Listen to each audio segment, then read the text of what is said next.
भारत का इतिहास हमें हमेशा पूरा नहीं बताया गया। कुछ पन्ने ऐसे हैं जिन्हें जानबूझकर फाड़ दिया गया और कुछ किरदार ऐसे हैं जिन्हें किताबों में खलनायक बनाकर पेश किया गया।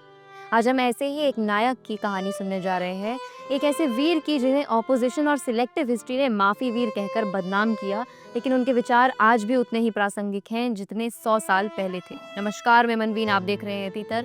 आज हम बात करने जा रहे हैं विनायक दामोदर सावरकर, वीर सावरकर की।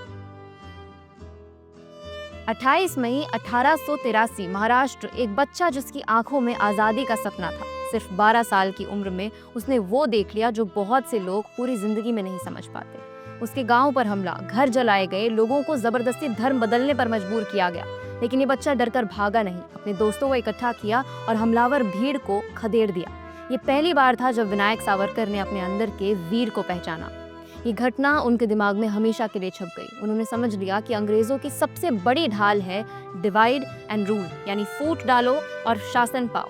हिंदू और मुसलमानों को लड़ाना, जातियों में बांटना, ताकि असली दुश्मन कभी सामने ना आए। 15 साल की उम्र में उन्होंने मित्र मेला नाम की संगठन बनाई, जहां केंद्र का मुद्दा सिर्फ एक था, राष्ट्रवाद। 1902 में उन्होंने पुणे के फर्गसन कॉलेज में दाखिला लिया। यहाँ वो लोकमान्य तिलक से प्रभावित हुए, विदेशी कपड़ों की होली जलाई और सिर्फ 18 साल की उम्र में वो शस्त्र उठा लिया जिससे बड़े बड़े शासकों के साम्राज्य हिलाए जा चुके हैं, जिससे अंग्रेज भी डरते थे। वो थी उनकी कलम। उन्होंने देशभक्ति की कविताएं, लेख और किताबें लिखनी शुरू कर दी। तिलक की सोच साफ थी, ब्रिटिश से आज़ादी बातों से नहीं क्रांति से मिलेगी, और सावरकर इस सोच से पूरी तरह सहमत थे।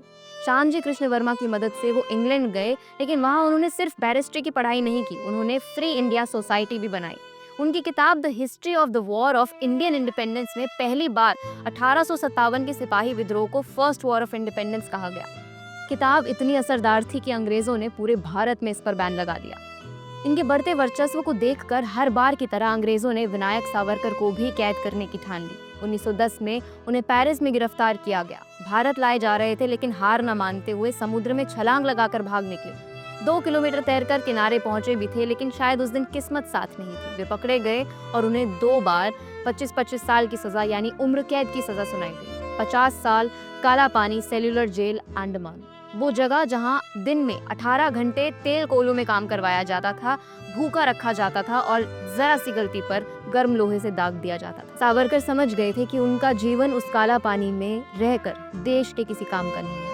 उनका जीना भी व्यर्थ है। और फिर यही उनकी कलम से वो माफीनामा भी लिखा गया, जिसने दुर्भाग्य से उनके द्वारा लिखे हर उस काव्य, हर उस किताब के अस्तित्व को फीका कर दिया।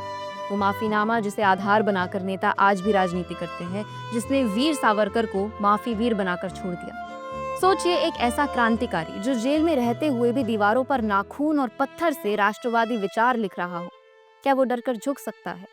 सावरकर की योजना साफ थी, जेल से बाहर निकलकर सामाजिक सुधार और राष्ट्रवाद पर काम करना, और लोगों ने इस पत्र को सरेंडर का सिंबल बना दिया। मगर ये कदम लड़ाई जारी रखने के लिए एक स्ट्रेटेजिक मूव था। जेल से रिहा होने के बाद राजनीति में प्रतिबंध था, तो उन्होंने जातिगत भेदभाव के खिलाफ काम किया। सिर्फ 2 साल में रत्नागिरी को छूअछूत से मुक्त जिला बना दिया। भीमराव अंबेडकर तक ने उनकी तुलना बुद्ध से की। सावरकर के इरादे साफ थे, यूनिफॉर्म सिविल कोड यानी सामान्य नागरिक अधिनियम, कास्ट यूनिटी यानी जात पात से मुक्ति, और रिलीजन बेस्ड रिजर्वेशन यानी धर्म के नाम पर आरक्षण का अंत। लक्ष्य साफ था, एक देश, एक संविधान, एक कानून, बिना किसी विशेषाधिकार के। आज 100 साल बाद भी हम उसी बीमारी से जूझ रहे हैं। वोट बैंक की राजनीति, कास्ट बेस्ड रिजर्वेशन और गांधी के हरिजन वाली अवधारणा के नाम पर पॉलिटिकल माइलेज। मेरी राय में सावरकर की सोच एक मेरिट बेस्ड सोसाइटी यानी योग्यता पर आधारित एक समाज, और अनकॉम्प्रोमाइजिंग नेशनलिज्म यानी अटल राष्ट्रवाद शायद आज पहले से भी ज्यादा जरूरी हो गया है। किताबों ने आपको गांधी, नेहरू, भगत सिंह के बारे में बताया, लेकिन सावरकर की पूरी कहानी शायद नहीं बताई हो, क्योंकि सच नैरेटिव को हिला देता है। सावरकर सिर्फ एक नाम नहीं, एक विचार है, और विचार कभी जेल की 4 दीवारों में बंद नहीं होते। उनके नाम के साथ जुड़ा हुआ वीर उनके साहस और वीरता का परिणाम है। शायद वक्त आ गया है कि हम फिर से उस विचार को याद करें, क्योंकि ये लड़ाई अभी खत्म नहीं हुई। मैं मनवीन, आप देख रहे हैं तीतर।